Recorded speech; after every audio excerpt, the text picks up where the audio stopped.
ابتدا ہے رب جلیل کے بابرکت نام سے جو دلوں کے بھید خوب جانتا ہے۔ سامعین و ناظرین کو محمد عامر حضور کا سلام قبول ہو۔ دوستان گرامی قدر، آج کی اس ویڈیو میں 3 دلچسپ موضوعات پہ گفتگو کر رہے ہیں اور انتہائی معتبر ترین کتابوں کے حوالہ جات سے مزین آج کی گفتگو ہے۔ پہلا موضوع ہے کہ ابلیس روئے زمین پر کب آیا، پہلی مرتبہ ابلیس روئے زمین پر کب آیا۔ دوسرا موضوع ہے کہ جنات نے ایک نبی کو قتل کیا، وہ نبی کون تھا اور اسے قتل کیوں کیا۔ اور تیسرا موضوع ہے کہ حضرت آدم کی تخلیق کے لیے جب اللہ پاک نے فرشتوں سے مشورہ کیا تو فرشتوں نے اعتراض کیا تھا کہ انسان کو نہ بناؤ، تو فرشتوں کے اعتراض کی وجہ کیا تھی۔ یہ تینوں انتہائی دلچسپ موضوعات ہیں اور ان پر باقاعدہ گفتگو کا آغاز کرتے ہیں۔ سب سے پہلے ابلیس روئے زمین پر کب آیا؟ سب سے پہلی مرتبہ محمد بن اسحاق حضرت حبیب بن ابی ثابت جو کہ سن 119 ہجری میں وفات پا گئے، ان سے روایت کرتے ہیں کہ اللہ تعالیٰ نے جنوں کو پیدا فرمایا اور انہیں زمین کو آباد کرنے کا حکم دیا، تو وہ جنات مدت دراز تک اللہ تعالیٰ کی عبادت کرتے رہے دنیا پہ آ کے۔ پھر انہوں نے اللہ تعالیٰ کی نافرمانی شروع کر دی اور آپس میں لڑنا اور مرنا شروع کر دیا۔ پھر اللہ رب العالمین نے جنات کو سبق سکھانے کے لیے دوسرے آسمان سے فرشتوں کا ایک لشکر بھیج دیا۔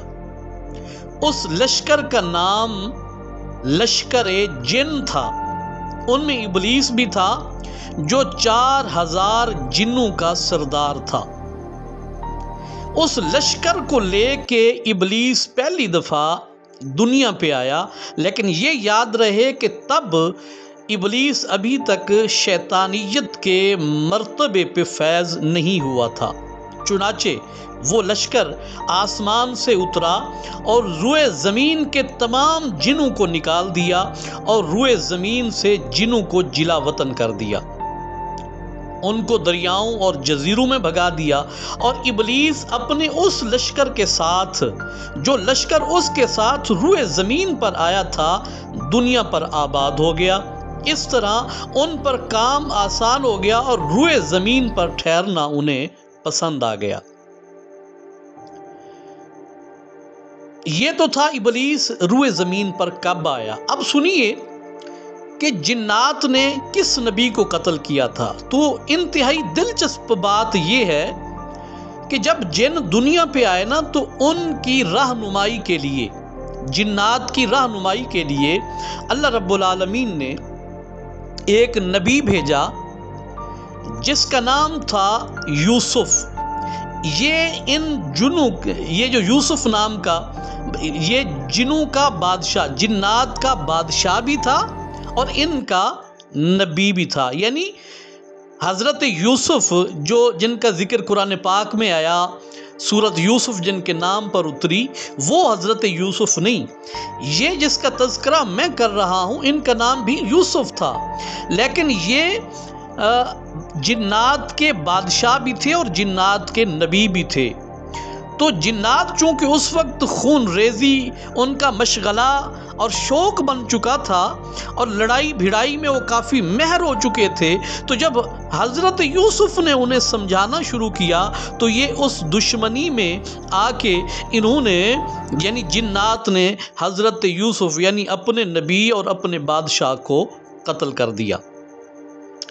اب بات کرتے ہیں تیسرے موضوع پہ کہ حضرت آدم کی تخلیق کے لیے جب اللہ پاک نے فرشتوں سے یہ فرمایا کہ میں زمین پر اپنا نائب بنانے لگا ہوں، تو فرشتوں کے تردد یا اعتراض کی وجہ کیا تھی؟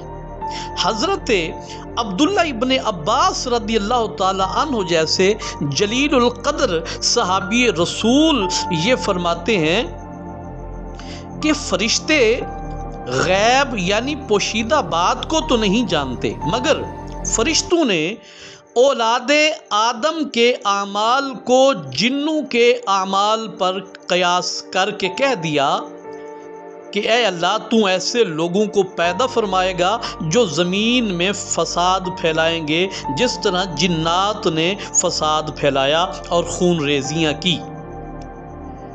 اس لیے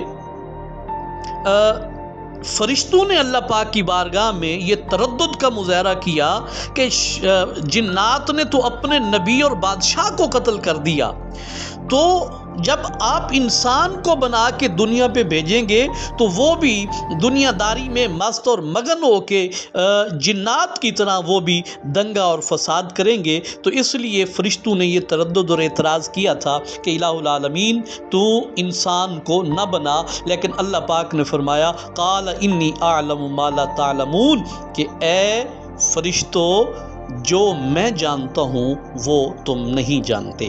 تو پیارے دوستو، امید کرتا ہوں آج کی یہ معلوماتی اور دلچسپ ترین ویڈیو آپ کو پسند آئی ہوگی۔ اپنی رائے سے ضرور آگاہ کیجیے گا، اپنا ڈھیر سارا خیال رکھیے گا۔ ایک نئے موضوع کے ساتھ بہت جلد دوبارہ آپ کی خدمت میں حاضر ہوں گے، تب تک کے لیے مجھے اجازت دیجیے۔ السلام علیکم ورحمۃ اللہ وبرکاتہ۔